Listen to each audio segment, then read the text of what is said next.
안녕하세요. 저는 현재 35살 여자입니다. 요즘에 날씨도 많이 추워지고 다가오고 있는 겨울을 보고 있으니 그때의 기억들이 다시 떠오르기 시작하네요. 잊고 싶어도 제 머릿속에 완전히 각인이 되어버린 상태라 하루에도 몇 번씩 생각이 납니다. 그러다 보니 웃다가도 갑자기 눈에 눈물이 고이게 되는 이상한 버릇까지 생기게 되었어요. 아무래도 우울증이 왔나 봐요. 제가 선택한 남자로 인해 이 모든 상황이 벌어졌으니 모두 제 잘못이겠죠. 남편과 저는 만난 지 2년이 좀 넘었었고 결혼은 1년 정도 했었습니다. 확실히 연애할 때와 다르게 결혼 생활은 너무나 달랐어요.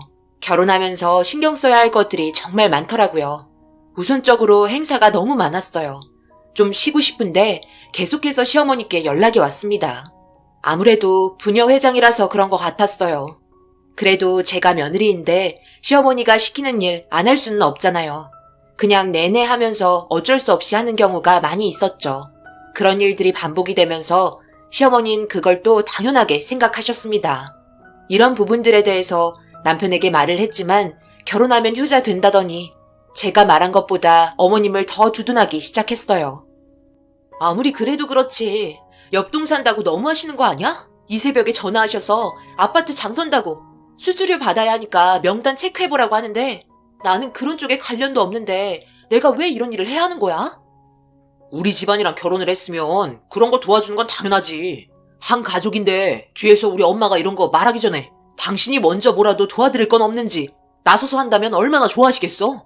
우리 엄마는 당신한테 이 새벽에 전화하는 게 좋아서 하셨겠어? 미안하지만 어쩔 수 없이 도와달라고 전화한 거 아니야. 그게 불만이라고 지금 나한테 투덜거리면 내가 미안해하고 엄마한테 뭐라고 한 소리 해야 당신 마음이 풀리는 거야?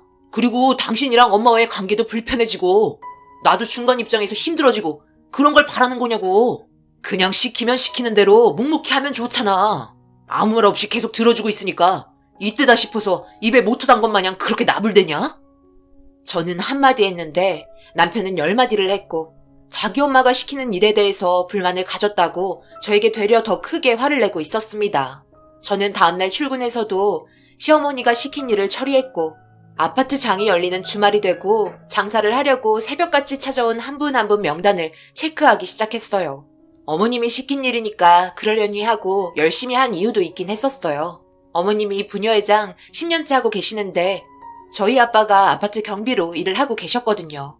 그래서 자잘한 트러블이 없게 하려고 웬만하면 시키는 일 하려고 했지만 처음에는 서로 조심스러운 것 같더니 어느 정도 자기의 위치가 위라고 생각하신 건지 저희 가족을 알게 모르게 무시하는 경우도 생기더라고요. 남편과 결혼하고 나서부터 부모님이 괜히 피해를 보는 것 같아 마음이 불편했고 옆에서 도와드리려 많이 노력했습니다. 아빠가 처음부터 경비 일을 했던 건 아니에요.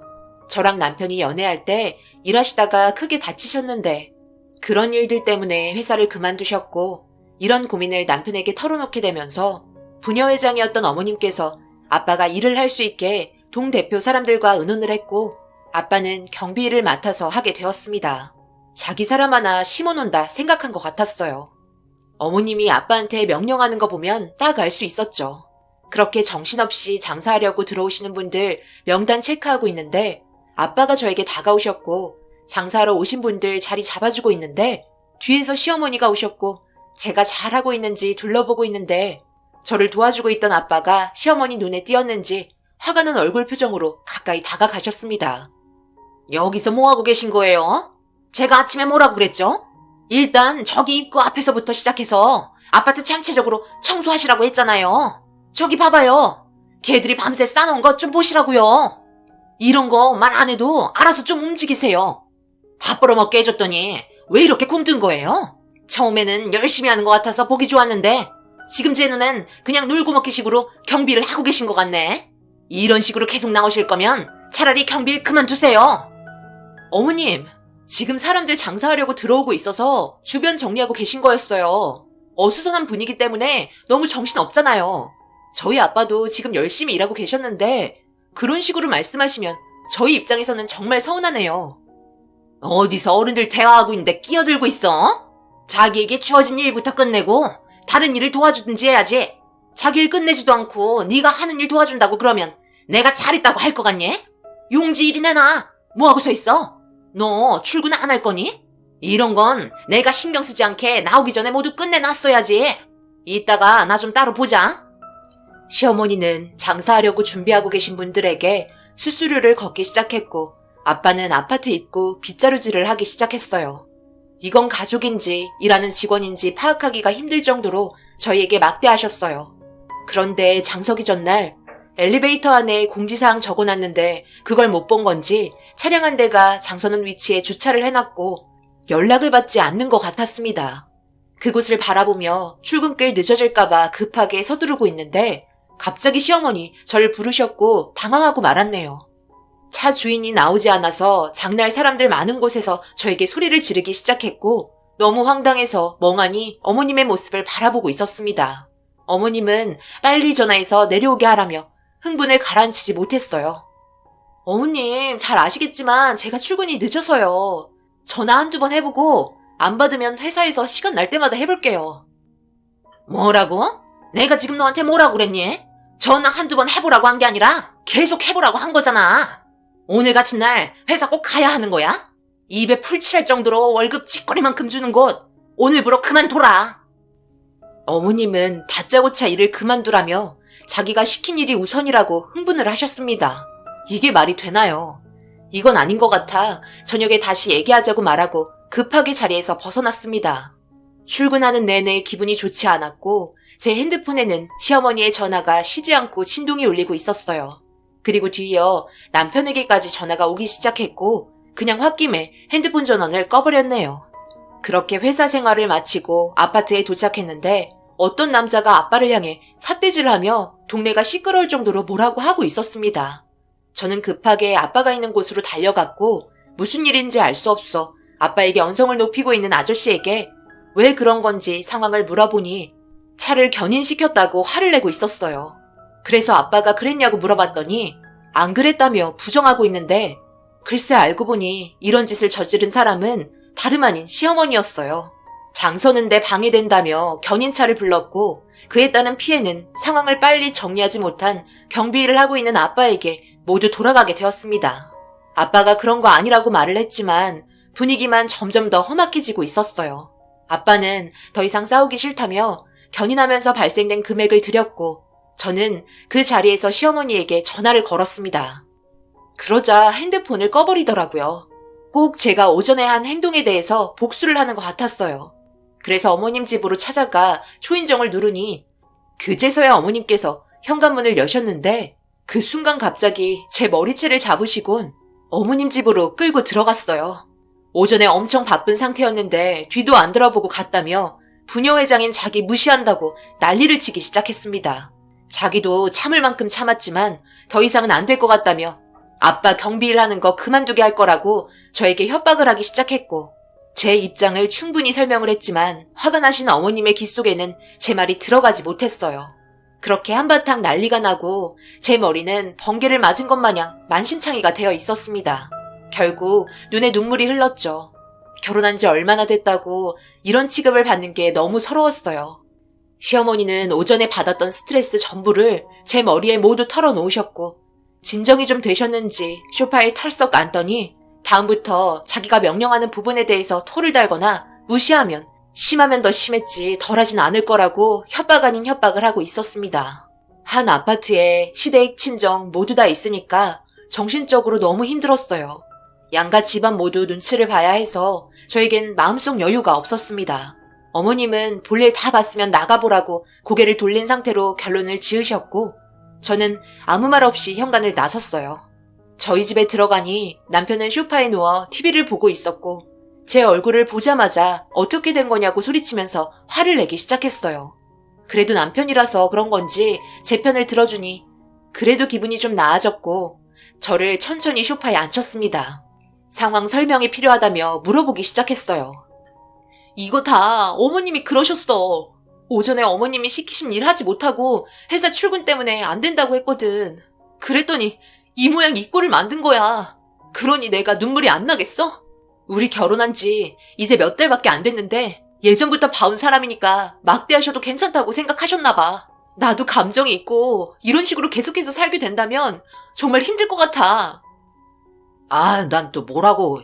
우리 엄마가 그런 거야? 네가 맞을 짓을 했네. 오전에 우리 엄마가 너한테 얼마나 많이 전화를 한 줄 알아? 그런데 다 무시했잖아. 그리고 내 전화까지 무시하지 않았어? 그러니 엄마 기분이 어떻겠냐? 왜 너는 항상 너만 생각하는 거냐? 내가 그랬잖아. 무조건 엄마가 시킨 일이 우선이라고. 에이, 별일 아닌 것 같으니까 난 들어가서 잔다. 저녁은 냉장고에서 뭐라도 꺼내서 대충 먹어.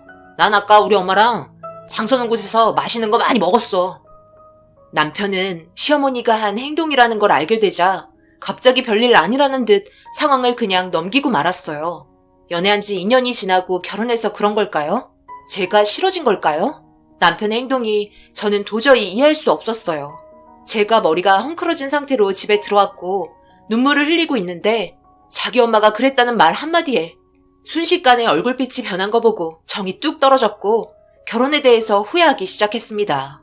저는 남편이랑 더 이상 한 공간에 지내고 싶지 않아 다시 현관 밖으로 나갔어요. 엄마한테 가려고 엘리베이터에서 내렸는데 눈이 앞이 안 보일 정도로 많이 내리고 있었고 아빠가 걱정이 돼서 얼굴 한번 보고 가려고 하는데 충격적인 광경을 목격하고 말았습니다. 경비실에서 시어머니와 아빠가 서로 싸우고 있는 모습이 보였고 시어머니 그 사이에 집에서 또 나오셔서 무슨 참견을 하려고 하시는 건지 답답하고 화가 난 마음에 경비실로 달려가는 순간 아빠 머리에 뜨거운 컵라면을 부어버렸고 저는 그 모습을 보고 경악을 하고 말았습니다. 제가 비명을 지르며 분노한 얼굴로 시어머니를 보며 달려가자 화들짝 놀라며 순식간에 도망을 쳤고 저는 일단 아빠의 얼굴 상태를 먼저 확인했고 눈을 제대로 뜨지 못하고 있자 작은 냉장고에 있는 물을 아빠 머리에 부어주었습니다. 얼굴과 눈이 쓰라린지 인상을 찌푸리며 고통스러워 하셨어요. 이건 정말 아닌 것 같아 어떻게든 시어머니를 용서할 수 없을 것 같아 아빠 얼굴 전부 사진을 찍으면서 군데군데 빨갛게 익어버린 모습에 일단 119를 불렀고 아빠를 화장실까지 부축해드렸습니다. 찬물로 계속해서 얼굴을 씻어내려 갔는데 라면 국물이 눈에도 들어갔는지 상당히 고통스러워하고 계셨어요. 그리고 뒤이어 구급차가 아빠를 응급실로 실어갔고 저는 남편에게 전화를 걸었어요. 그런데 받질 않더라고요. 다시 시어머니한테 전화를 해봤지만 역시나 받지 않았습니다. 이 문제에 대해 엄마도 알고 계셔야 할 것 같아 전화를 했는데 엄마도 안 받길래 뭔가 이상하다는 걸 느꼈어요. 그런데 너무 늦은 저녁이었고 엄마는 집에서 주무시고 계실 것 같아 급하게 집으로 들어갔는데 불이 꺼진 상태로 집에는 엄마가 없었습니다. 어디 간다면 저한테나 아빠한테 꼭 말을 했었는데 제가 아빠에게 듣지 못한 게 있을지도 몰라 일단 응급실로 택시 타고 급하게 이동했어요. 가는 도중에도 남편과 시어머니께 전화를 했지만 역시나 받지 않았습니다. 눈은 점점 더 많이 내리기 시작했고 시야가 앞을 가릴 정도로 너무 많이 오고 있어서 전화를 받지 않은 엄마가 걱정이 되더라고요. 응급실에 도착을 하고 치료를 받은 아빠는 그래도 다행히 얼굴에 화상 자국이 남지는 않을 것 같다는 의사의 말에 안심이 되었고 뒤이어 엄마에 대해서 물어보니 눈이 너무 많이 오고 쌓이기 시작하자 아빠가 밤에 일을 해야 하니까 힘을 써야 해서 야식을 사러 나갔었다는 말을 하셨어요. 그런데 제가 연락이 안 된다고 걱정하고 있자 아빠도 엄마가 사고가 난 건 아닌지 걱정을 하기 시작했습니다. 병원에서 치료를 받고 아빠와 택시 타고 집으로 돌아왔어요. 그런데 엄마는 집에 없었고 무슨 문제가 생겼다는 걸 확실하게 알 수 있었죠. 핸드폰도 갑자기 꺼진 것 같았습니다. 그래서 눈보라를 헤치며 동네를 돌면서 엄마를 찾고 있는데 아무런 단서도 없어서 이렇게는 안 될 것 같아 저희 집으로 들어가 방문을 열어보니 남편은 세상 모르고 자고 있더라고요. 그래서 남편에게 발길질하며 일어나 보라고 소리를 질렀고 남편은 짜증 섞인 목소리로 왜 그러냐고 물어보자 시어머니가 아까 컵라면을 아빠 얼굴에 부었다고 얘기를 하는 순간 남편은 저희 아빠가 뭘 또 잘못한 거 아니냐며 또 자기 엄마라고 두둔하기 시작하자 화가 머리끝까지 난 저는 그 자리에서 남편 얼굴에 손이 올라가고 말았어요. 그리고 이혼하자며 화를 내기 시작했죠. 남편도 제가 손찌검을 하게 될 거라고 생각하지 못했는지 놀란 듯 소리를 질렀고 시어머니 절대 용서하지 않겠다며 고소할 테니 두고 보라고 소리치고 현관을 나섰습니다. 그런데 남편 신발이 뭔가 좀 이상하더라고요. 밑창을 급하게 닦은 것 같은 느낌이었고 신발을 뒤집어 보니 방금 전까지 나갔다 온 듯 눈에 녹아 진흙이 묻어있는 상태였습니다. 고개를 돌려 남편을 바라보자 저와 눈이 마주쳤고 화들짝 놀라며 방문을 쾅 하고 닫았습니다. 남편은 담배를 태우기 때문에 항상 밖에서 피고 들어오거든요. 그래서 분위기가 심각한데 담배 태울 생각은 있냐고 소리치고 다시 엄마 집 쪽으로 향하고 있는데 새벽 시간이 되었고 아빠는 엄마가 실종이 된 것 같다고 경찰에 신고를 했다는 문자를 저에게 보냈어요. 집에서 쉬고 계신 아빠에게 걸어가고 있다고 답장을 한 후 경비실에 들려 대충 정리하고 문을 걸어 잠근 다음 뒤를 돌자마자 제 앞에 시어머니가 나타났고 저를 보며 화를 내기 시작했어요. 어디를 갔다 온 건지 옷이 헝클어진 상태로 숨이 차 보였고 이 모든 게 다 제 탓이라며 저를 밀치기 시작했고 저도 참을 만큼 참았었기 때문에 시어머니를 똑같이 밀치기 시작했어요. 왜 우리 아빠한테 그런 행동을 했냐고 화를 내자 시어머니 하는 말이 정말 가관이었습니다. 경비원 주제에 그것도 경비실에 혼자 있으면서 히터를 아주 빵빵하게 틀어놨더구나. 그 돈 다 어디서 나오는지 알아? 우리 아파트 사는 주민들 돈으로 나가는 거야. 그래서 내가 당장 끄라고 하니까 밤새 취해 떨면서 있을 수 없다고 부녀회장이 나한테 받아치는데 내가 화가 안 나게 생겼냐? 너 부녀회장이 우리 아파트에서 어떤 위치인지 몰라? 대통령급이야. 내가 왜 10년을 했겠어? 그만큼 아끼고 관리를 잘했기 때문에 10년이나 해먹은 거야. 그런데 내 말을 안 들어? 컵라면 얼굴 부은 거? 그 정도에 끝난 걸 다행으로 생각해. 꼴에 생각해줬더니만 심의가 만만해? 내가 요 근래 계속 참고 있었는데 오늘 잘 걸렸다. 아까부터 정말 재수가 없는 일만 계속 생기네. 너희 집안 제발 우리 집안이랑 엮이지 좀 말자. 그건 제가 할 소리예요. 저희가 엮이고 싶지 않다고요. 그리고 부녀회장이면 뭐라도 되는 줄 아나 봐요? 남들 하기 귀찮은 일들 대신해주는 역할이면서 뭐가 그리 대단하다고 목에 힘주고 여기는 아파트가 죄다 어머님 거인 것 마냥 행세하고 있어요. 남들이 어머님 얼마나 싫어하는 줄 알아요? 아파트 살고 계신 주민분들이 어머님 재수없대요. 찾고 있었는데 다행이네요. 아빠가 경찰에 신고한 상태고 어머님이 한 행동에 대해서 법적인 처벌 받을 생각하세요. 사람이 그런 짓을 하면 안 되죠. 그런데 갑자기 시어머니는 경찰을 불렀다는 말에 흠칫 놀랐고 급하게 도망치기 시작했어요. 저도 바로 뒤따라갔고 경찰서는 가고 싶지 않은지 눈이 많이 와서 시야도 안 좋은 상태인데 무단횡단을 하는 순간 옆에서 오는 차량에 부딪히며 시어머니 하늘로 붕 뜨더니 꽤 멀리까지 날아가셨습니다. 그리곤 정신을 잃으셨고 뒤이어 경찰이 도착하면서 현장을 확인하게 되었고 또다시 구급차가 와서 어머님을 실어 갔어요. 도대체 이게 뭔 일인지 하루에 응급실을 2번이나 가게 되는 경험을 하게 되었고 구급대원분들도 도대체 오늘 뭔 일이냐며 당황해 하셨습니다. 경찰은 사고 난 경위에 대해 조사를 시작하면서 엄마가 실종된 상황까지 수사를 하기 시작했어요. 그리고 남편에게 전화해서 시어머니가 교통사고로 응급실에 있으니 빨리 오라며 정신없는 상황을 정리해 나가기 시작했어요. 그런데 차가 어머님을 발견하지 못한 상태에서 제동을 하지 못했기 때문에 너무 큰 충격을 받게 된 건지 믿을 수 없는 일이 벌어지고 말았습니다. 수술실에서 나온 의사는 어머님이 세상을 떠나게 됐다는 충격적인 말을 꺼내게 되었고 남편은 그 자리에서 오열을 하기 시작했어요. 저를 바라보며 모두 다 제 잘못이라고 원망을 하며 제 멱살을 잡아 패대기를 쳤고 저는 어머님의 못된 심보 때문에 이런 일이 벌어진 거라며 마음씨를 곱게 썼다면 생기지도 않았을 일이라고 대받아 쳤네요. 그렇게 어머님의 장례가 진행이 되었고 남편은 저를 상대로 고소를 진행하겠다고 난리를 치며 분노를 가라앉히지 못하고 있었어요. 어머님이 세상을 떠나게 되신 건 어쩔 수 없는 상황이었다며 무단횡단하셔서 이런 일이 발생이 된 거라고 얘기를 해도 제가 쫓아갔기 때문에 벌어진 거니 저에게 잘못이 있다며 법적으로 처벌받길 원했습니다. 장례식장은 순식간에 아수라장이 되었고 사람들은 남편과 저를 말리기 시작했어요. 그런데 경찰분들이 장례식장에 들어왔고 갑자기 남편의 팔에 수갑을 채우면서 엄청난 말을 하기 시작했습니다. 시모가 아빠 얼굴에 컵라면을 붓고 저를 보고 도망친 그날 어머님이 차를 타고 약속이 늦은 건지 규정 속도를 지키지 않고 빠르게 달려가다가 횡단보도를 건너고 있는 엄마를 발견하지 못하고 그대로 들이받았고 사람이 없는 한적한 시간이고 눈도 많이 오고 있는 상태라 비상 깜빡이를 켜고 엄마를 뒷좌석으로 끌고 가 차에 태웠다는 걸 알게 되었어요. 시어머니는 엄청난 충격 때문에 남편에게 전화를 했었고 사고를 냈다는 말에 허겁지겁 달려가 흔적을 지우면서 군데군데 있는 염화 칼슘 자료를 가져와 뜯어서 모든 흔적을 덮은 상태였습니다. 그리고 시모와 남편은 꽤 멀리 있는 저수지에 정신을 잃은 엄마를 놓고 돌아온 정황들이 CCTV에 잘 보이지는 않지만 바람이 불면서 번호판과 사고 난 장면을 확인할 수 있었다는 충격적인 말을 듣게 되었어요. 그리고 엄마가 주민의 신고로 병원에서 치료를 받고 있는 중이라며 정신을 회복하지 못하고 있다는 말에 저는 그 자리에서 주저앉고 말았네요. 현관에 나설 때 신발에 묻어있던 진흙이 그때의 상황들을 알려주는 흔적이었고 저는 전혀 알지 못했었습니다. 그 자리에서 고개를 떨구고 있는 남편을 향해 수차례 손이 올라가게 되었어요.